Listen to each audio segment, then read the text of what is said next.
Okay. So the second part is more, let's say, I will try to talk about one of my recent work with my PhD advisor Guy VALLET from University of Po in France. So this paper was published recently in Stochastic PDE Analysis and Computations. And I will try to describe some stochastic obstacle problem in some abstract formulation and the corresponding Lewy-Stampacchia inequality.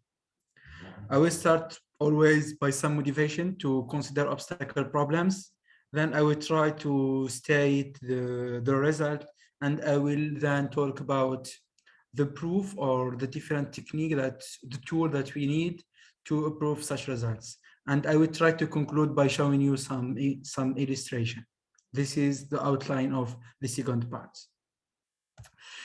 So what we mean by obstacle problem? Let's start by some motivations. The very classical obstacle problem is what we call Steven problems. So you are seeing these pictures. For instance, if you are interested in the evolution of heat in some domain, and let's say this rectangle is my domains.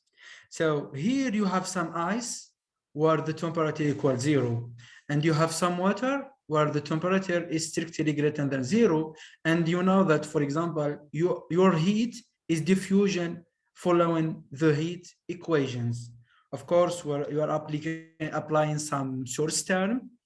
Therefore, the problem is obstacle because your solution is positive, but you know that it is equal 0 in some area, and it is strictly than 0 and satisfy some equation in some area.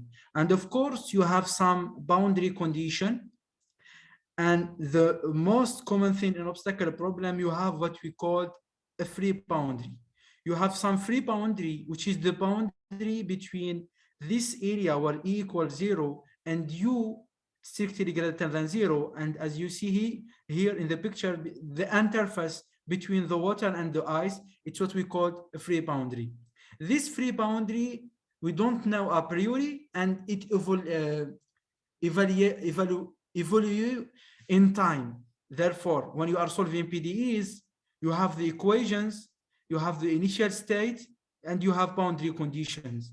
So if you have free boundary, you have some additional difficulties, and the formulation as obstacle problems give you the mathematical formulation of this kind of problems. Sorry, Yassine, do you mean that the domain changed with time, or? Not the domain. You see here, I am interested in the heat diffusion, right? Yeah. And from the PDE point of view, you have some equation, you have some boundary condition. The boundary condition are very important to solve PDEs. Otherwise, the problem is ill-posed. But here, you have some area where U equals 0 and U strictly than 0. And you have some boundary that you don't know. Okay. So, sorry. Okay. Another things, you can find the mass conservation in some application in petroleum engineering. For instance, you can think, for example, you are in some flow in some porous medium, and generally you have 3 phases, right? You have water, for example, and gas and the oil. And you would preserve that your gas doesn't stay as the same phase as the oil. Therefore, you have some additional constraint in the pressure. And for the pressure, it's a part of the problem. So more or less, you are considering some constant in the pressure to transform 3-phase problem to 2-phase problem. And which kind of obstacle problems. One of the very famous problem is the American option of finance. And basically, this obstacle, it is the characterization of the difference between the American option and European option in finance. For European option, you have only some stochastic differential equations, but for American option, you have some stochastic differential equation, and you have some constraint. And the reason is the following. In the European options, if you buy some insurance, let's talk about insurance, which is kind of options, you can apply this insurance only at some expiry time. So you have precise time to apply this insurance. In contrary with the American option, if you buy some options, you can apply this this insurance from the beginning until to some expiry date, and therefore the cost would be greater. Means you have some barrier, some obstacle, and then the problem can formulate it as Black-Scholes model with some obstacles. Another problem that you can have obstacle problem is the ovulation of damage in continuous medium. Let's say, for example, you are in some continuous medium, you are applying some force, and you want to evaluate the parameter of the damage in your continuous medium. So your parameter is something between 0 and 1. If the parameter equals 0, means that your material is totally damaged. If you equal 1, means that your material is totally undamaged.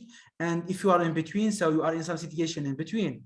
And this problem can be formulated as obstacle problem with two constraints by using what we call Allen-Kahn equations. So you see, you can find many obstacle problem in many physical applications. So what I mean from mathematical point of view of the formulation of obstacle problem. Generally, you can find different formulation. The first formulation, I am considering both deterministic and stochastic formulation at the same time. So if I consider some external force F and my unknown is U, and I have some operator, differential operator, and I have some noise, and I am assuming that this belongs to sub-differentiability of some indicator of convex set. And this convex is some convex in some Banach space. Basically, this have the information of the obstacles. This is a general formulation. Of course, in the deterministic setting, you will ignore the stochastic parts. And what is the rule of Lewy-Stampacchia inequality? The rule is the following. Formally, you can write obstacle problem on the following complementary problems. If you are far from the obstacle, then you have only your equations. But once you arrive to the contact set where U equal psi, well, your solution would to behave in very natural way and try to pass the obstacle. And for that, you need to spend some effort to push your solution to stay above the obstacle. This generates some Lagrange multiplier, which is generally some non-negative radon measure. And the aim of Lewy-Stampacchia inequality is to have some information about this Lagrange multiplier in relation with the data. This is what I will call Lewy-Stampacchia inequality in my talk. So this is more or less the general formulation. So if you, for the deterministic version of obstacle problem, you can always formulate your problem as a variational inequality as the following form. You have the time derivative parts, and you have the operator part, and you have some force or some source term. Of course, you have some Banach spaces and some Hilbert spaces. You are in the appropriate mathematical formulation to consider your problems. You start some initial condition that belongs to some pivot spaces, and you have some that your F belonging to some DL spaces, and the obstacle belongs to the same space as your unknown. And you are looking to some solutions, continuous in time to give sense to the initial data and satisfy some regularity in space and in time, satisfy the constraint. And this is what you have as formulation of a problem. Of this is, of course, is equivalence to this multi-valued equator written. And for sure, you have this Lagrange multiplier, and by Lewy-Stampacchia inequality, you want to have the relation between this and this Lagrange multiplier. We established in 2020 some results with Olivier Guipé from University of Rouen and Javier Mukran from UNESCO and Guy VALLET from University of Pau, a result about the general pseudo-monotone operators. So we are considering some operator depends to the unknown itself and to the gradient, and it is the general Lorentz operators. And we prove that we can prove the existence of solution of this problem, and we can prove as well some Lewy-Stampacchia inequality associated with the problem. of course, this kind of problem doesn't enjoy uniqueness property unless you add some additional restriction of your Lorentz operator A. So this was a paper in deterministic framework. So let me now focus on the main point that I want to talk about. So let me consider some bounded domain with Lipschitz boundary. So I need the Lipschitz boundary to give sense to the boundary condition and also some continuity results in time. I will consider complete probability space. And my task is the following. I'm looking for two things. The first one is my unknown, and the second one is K, which is the Lagrange multiplier related to the contact set belonging to some appropriate space that I will define later, solving the following problem. This form one is the general form of obstacle problem. The first equation is your equation of evolution of your parameter. E0 is the initial states. You are looking that your solution satisfies some constraint. I will consider basically directly boundary conditions. And I will ask my Lagrange multiplier to be optimal in the sense it is minimal. What I mean by minimal means that my Lagrange multiplier acts only on the contact set. You see here, if U equal psi, if U is strictly greater than psi, then my key should equal 0, and I recover the equation without key. But if U equal psi, then key takes some value. Okay, this is the general formulation of problem. I would say a few words about the literature. You have many papers. If you are interested, you can see some reflected parabolic problem in the stochastic framework by Osman and Pardo. Then you have many papers in the case of quasi-linear problems. And you have in 2017 some parabolic stochastic differential equation with very general noise in monotone type, of course. For Lewy-Stampacchia inequality as well, in the deterministic part, you can find many results. Basically, the first work by Henry Lewy and Guy Stampacchia. Then you have many authors interested. For instance, let me mention François Mira and Hafid Mougran with some paper in the elliptic framework. For parabolic problem, the work of Donati in 1982 in the monotone case, and this problem still open until we solve this problem in 2020 for the pseudo-monotone case. For the hyperbolic problem, we have some results, and basically you have some results by José Francisco Rodriguez from the University of Lisbon. So what I consider as notation in these parts, I will consider general P strictly greater than 1 and plus infinity. So I am in some functional setting. So I have reflex CFC parallel, everything you want. I will consider some Sobolev spaces if P is greater than 2, and I will intersect Sobolev spaces with L2, the pivot spaces, if P less than 2. And of course, you can prove that the DL of the intersection is equal the sum of this DL if you have some dense subspace in them, which is the case here. I will consider complete probability space, and of course, I should have some filtrations to have some chronological respect of events.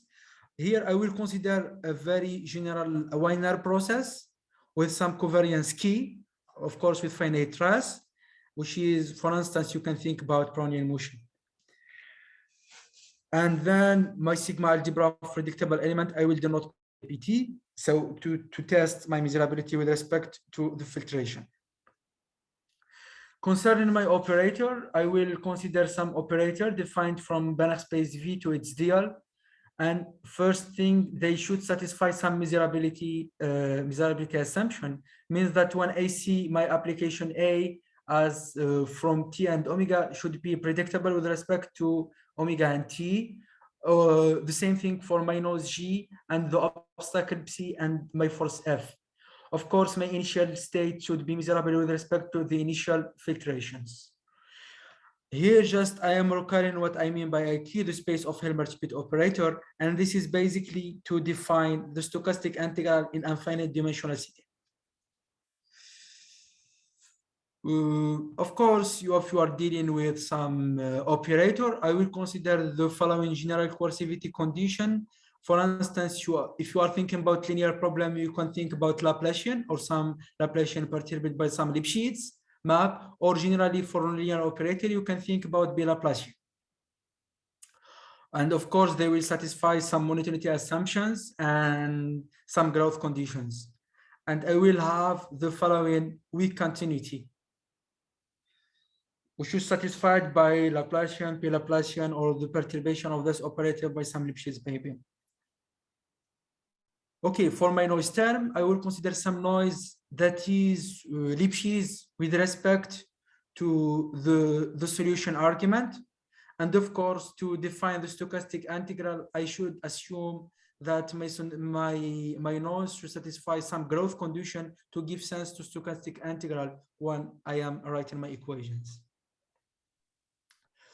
The first thing I want to talk about is like my obstacle. I assume to take value from this space WMPBT, which some function integrable in time with value in V, and the time derivative integrable in time with in LP prime with value in V prime. And you can prove that this kind of element are continuous in time with value in the pivot space. My convex set is some subset of my Banach spaces of the solution that I am looking for satisfy my constraint. I will assume that my F is predictable, of course, and satisfy the following assumption of the DL order. This is very important because it's the K tool to prove Lewy-Stampacchia inequality. And my initial states, of course, satisfy the initial the obstacle, and it is an element of some Hilbert spaces. What I mean by solution? I mean by solution the following. The pair UK is solution of my problem is the following.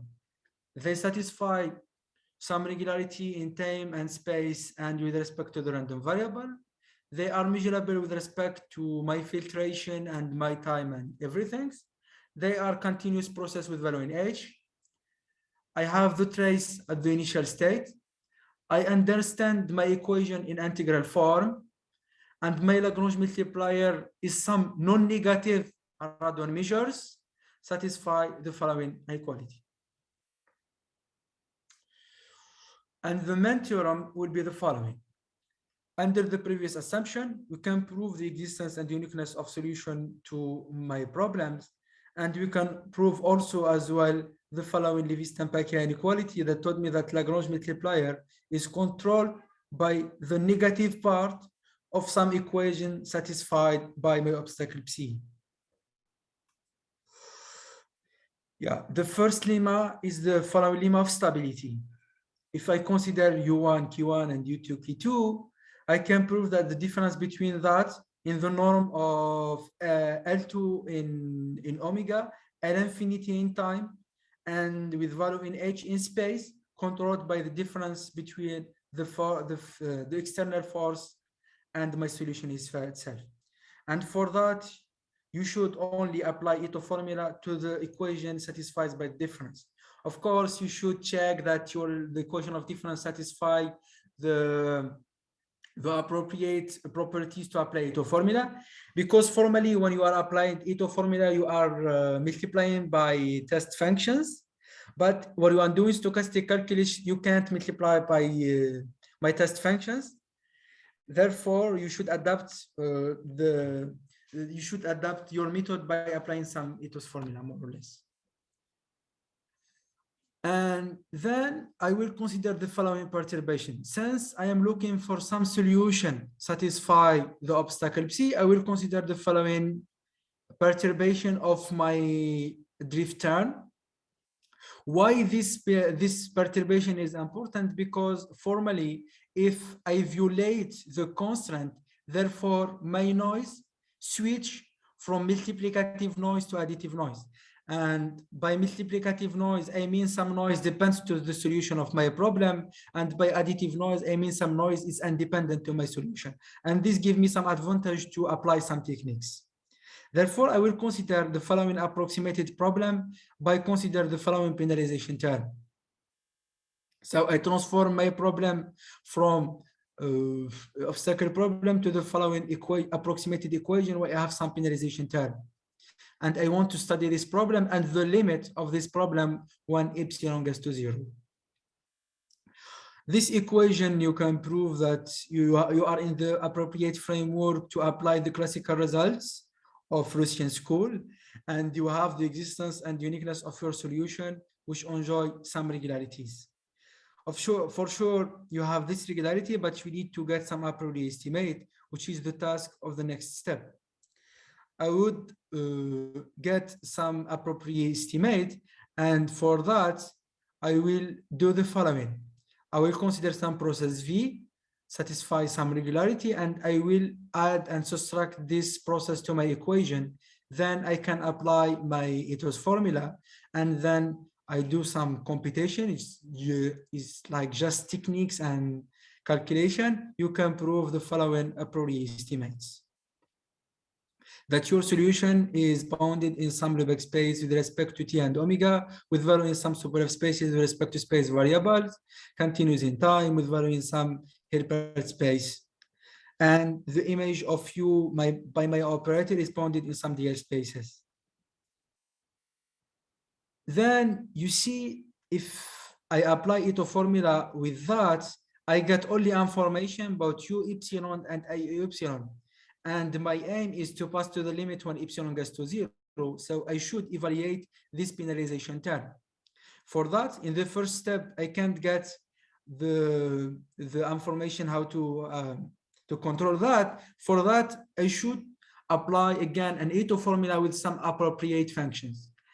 And for Ito formula, you need, when you apply Ito formula, you need some C2 functions, more or less. For that, my function here are not C2, so I will consider some regularizations. And therefore, I will apply some Ito formula with some appropriate integral over D, and then I will get the following boundedness of my penalization term. By using the previous element, I have the following compactness, the following compactness result. I can prove that my sequences E epsilon is some Cauchy sequences in the following spaces of continuous in time with value in some Hilbert space H, which is very important, and it really helped me to identify the limit, which is basically the major task when you are analyzing some PDEs or stochastic PDEs in general. So here I will use the property of my space and basically the weak compactness or the compactness with respect to the weak topology in the spaces. Since the spaces are reflexive, so I can apply the classical Banach-Algaulu compactness theorem, and therefore I can extract subsequences that converge weakly on the corresponding spaces. And the convergence for HOTS, because I have some Cauchy sequences, therefore I have some compactness and I will recover some strong convergence. All the others, I have only weak convergence. Of course, when you have weak convergence, if you are dealing with linear problem, it doesn't matter because weak convergence will allow you to pass to the limit to get some variational formulation. But when you are dealing with nonlinear problem, the problem is more complicated and you should to work more to identify the limits. Therefore, the first step, I will identify my initial state, since I have the following approximation and my solution converge in this space continuously in time. The second thing, I will prove that my solution satisfies the constraint. I will use the estimate to prove that the negative part of U minus Psi converge to 0 means that U is strictly greater than Psi. And for the convergence of stochastic integral, I will use some stochastic tool, basically what we call Burkholder-Davis-Gandy inequality, to prove that stochastic integral converge in the following stochastic integral in the corresponding space, since I have the strong convergence of my subsequences E epsilon to U. and this when epsilon goes to 0. There I have the following equality that I want to prove, and for that I will use the following idea. I will use that, I will just here write split E epsilon minus psi to the positive and negative part, and therefore I will recover that. Since the C part of negative part and the positive part are disjoint, and I can prove that this gets to 0 from one hand, and from the other side I will use the weak convergence and the strong convergence of E epsilon to recover the following informations. That true U minus psi equals 0. And this allow me to prove the following inequality for the Lagrange multiplier, which is crucial in my definition of the solution. The most difficult part is to prove that the operator part converges to IU. I know only that IE epsilon converges to some Xi, since the space that my operator IU epsilon is reflexive. Then I would identify my limits. For that, I will apply classical monotone tricks. I will consider the difference between my approximated problem and my limiting problem. And I should check always that I am in the frame to apply stochastic energy. Therefore, I will apply stochastic energy, and I will get at the end the following inequality. Since I have this inequality, I can simply apply monotone tricks or Menti tricks to prove that my limit Xi is just the image of U, my solution. Therefore, I can prove that the solution of my problem exists in the following sense.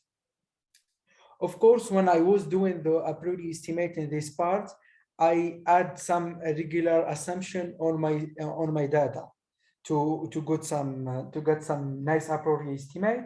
And the strategy was the following: I get the estimate and solve the problem for some regular data. Then I will try to pass to the general case by proving some density argument. And this was this will be the next step. But before I do that, I will try to get the Lewy-Stampacchia inequality in the regular setting.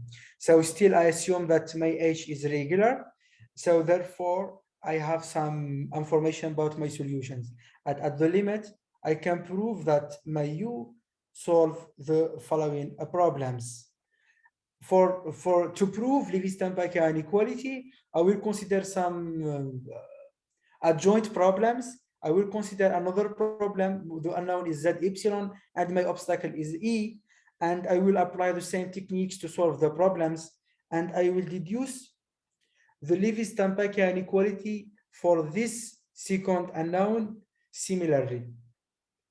Then it is easy to prove some Lewy-Stampacchia inequality to the second one because it's automatic when you get the equation at the limit. Then the task will be to prove that my process Z equal U. Since the Z satisfies some Lewy-Stampacchia inequality, I will just prove that my Z equal U, and for that I will use that U is greater than psi and Z is greater than U, and I will try to work on that. And at the end, by applying some E2 energies, I can prove that Z equal U, and the Lewy-Stampacchia inequality that hold for Z hold for U. So I will recover the following Lewy-Stampacchia inequality, which tell me that the Lagrange multiplier is controlled by some negative part H, where H is more or less this part that you see at the end of this theorem. So I can prove at the end of this subsection under some additional regularity on my data. Therefore, my H will be regular, and I have existence uniqueness of my problem, and I have Lewy-Stampacchia inequality, which can be written in the number 4. The next step is to prove the result for general case. For that, you need to first prove some density lemma. And for that, you should prove that the positive cone of these spaces is dense in the space of the deal. with respect to this topology. And for that, you just need only to solve some problems, some stochastic PDEs, and using the properties of this solution to get the density. I didn't like to write that because it's very technical issues. So just the idea is to solve some stochastic partial differential equation to prove the density. Once I prove the density, I will use some classical approximation procedure. I will approximate my data, and I have some strong convergence. Then I will work again on the same problem, and of course, since my estimate that I got previously are independent of the approximation, I will establish the same a priori estimate, and I can prove at the end that the approximate solution, the sequence of approximate solution, solve the following approximated problems and satisfy the same a priori estimate that I have for the regular parts. Then I will use the Lewy-Stampacchia inequality for regular parts and the equations that I have for regular parts to pass to the limits by using the weak compactness, of course, since I am working on some reflexive separable spaces, and I can identify my initial conditions, and I can identify my stochastic integral, and of course I can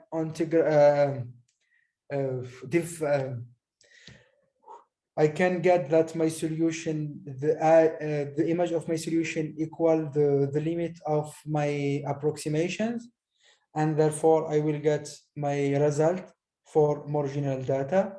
For Lewy-Stampacchia inequality, I can pass to the limits in some DL spaces and to get the same estimate in the DL spaces. I will conclude this presentation by give the following example. I will consider the following heat equation with some constraint.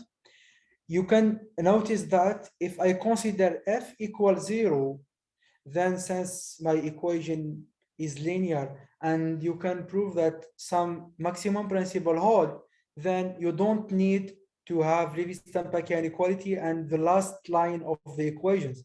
But I will consider some general F, and basically I allow to my F to take negative value, and this will force the value of heat to be negative in some area.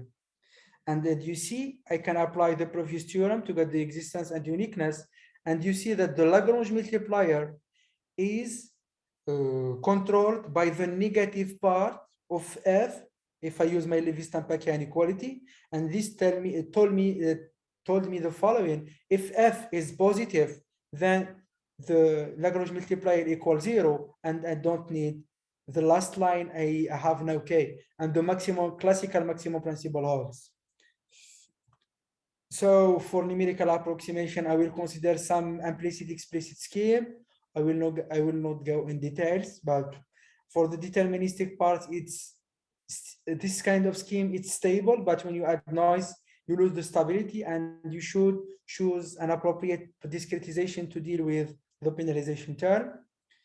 So I will not say many things, but my purpose is just to show some illustration. So you see here, in the right-hand side, the solution of my obstacle problem, and in the left-hand side, the solution of my free problem.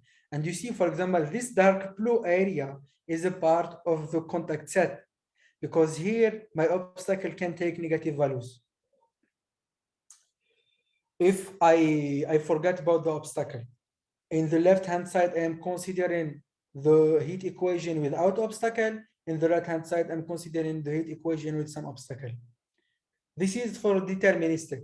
For stochastic, I am considering pathwise, and if I see the path of my solution, you see here I have only sample with some noise that affect the behavior of my solutions, and you see here it's a part of contact set.